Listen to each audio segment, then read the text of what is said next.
Hi, welcome back to my channel again, and this is the last vlog from Nellore, and this is a view from our staycation, and এইখনেই হ'ল Nellore city আৰু আমি তাতে এটা হেৰি মানে Nellore special chicken fried rice মানে Andhra style chicken fried rice as a lunch খালোঁ। খাই পেলাই আমি ভাবিলোঁ আমি অকণমান ওলাই যাওঁ, মানে বিচত যাওঁ, আৰু বিচত যাওঁতে গাঁও দুখনমানৰ মাজেদি যাব লাগে আৰু পৰিৱেশটো ইমান ভাল, তো ভাবিলোঁ এইটো মেমৰিটো মানে কালেক্ট কৰি থৈ দিওঁ। আৰু বিচৰ ভিডিঅ'টোতো অলৰেডি মই পাব্লিছ কৰিলোঁ, কিন্তু এইটো মানে দেখাবলগীয়া আৰু প্লাছ এজ এ মেমৰি বোলো ইয়াতে থৈ দিওঁ।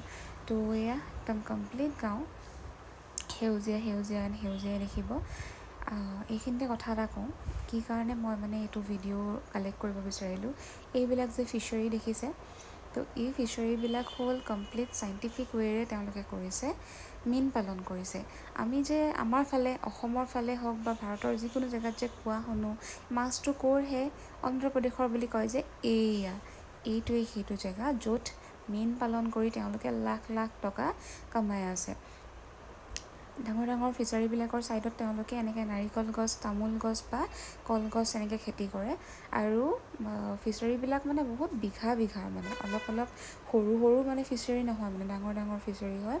আৰু ফিচাৰীটোৰ তলটো মাটিৰ নহয়, প্লাষ্টাৰ মানে খান্দি লৈ পেলাই প্লাষ্টাৰ কৰি পেলাই তাত আৰ্টিফিচিয়েলি পানী দিয়ে, পানী দি পেলাই ফিল্টাৰো আছে, মানে ফিল্টাৰ ব্যৱস্থাও আছে। প্লাছ মাজে মাজে দেখি আহিছোঁ যে পানী সিঁচেও তেওঁলোকে, তো সেইকাৰণে পানীখিনি মানে একদম চাফা হৈ থাকে। মাছ থকাৰ কাৰণে চাগে একদম উপযোগী, সেইকাৰণে তেওঁলোকে ইমান বিঘাই বিঘাই মানে মাটিৰ ফিচাৰী মানে মেইনটেইন কৰিব পাৰিছে। প্লাছ অল ইণ্ডিয়াত তেওঁলোকে মানে ফিছ ছাপ্লাই কৰিব পাৰিছে। আৰু এয়া দেখাত একদম নদী সদৃশ মানে, কিন্তু নহয়, এইটো এটা ফিচাৰীয়ে হয়।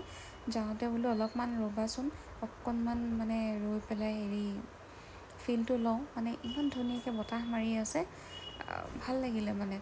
তো এজ এ মেমৰি এইটো ৰাখি থলোঁ ইয়াতে। ইমান ধুনীয়া বতাহ, কাৰণ অকণমান আগত গৈয়ে যে বিচখন আছে, গতিকে একদম ধুনীয়া এটা মিহি মিহিকৈ বতাহো আহি আছে, প্লাছ পানী, ৰাস্তাটোৰ মানে দুই পাৰে পানী থাকে। আৰু এইখন মেবি নদীয়েই হ'ব নেকি, শুকাই আছিলে। তো এই ব্ৰিজখন পাৰ হৈ সৌৱা যে বগা এখন তোৰণ দেখিছে, এখন শিৱ মন্দিৰ, মানে শিৱ পাৰ্বতীৰ মন্দিৰ এভাগ আছে ইয়াত, সেই মন্দিৰ ভাগৰে এই তোৰণ হয়। আৰু এই তোৰণখন পাৰ হৈ যদি ষ্ট্ৰেইট আমি অকণমান গৈ থাকোঁ তেতিয়াই বিচ পায়। আজিলৈ ইমানেই, বাই।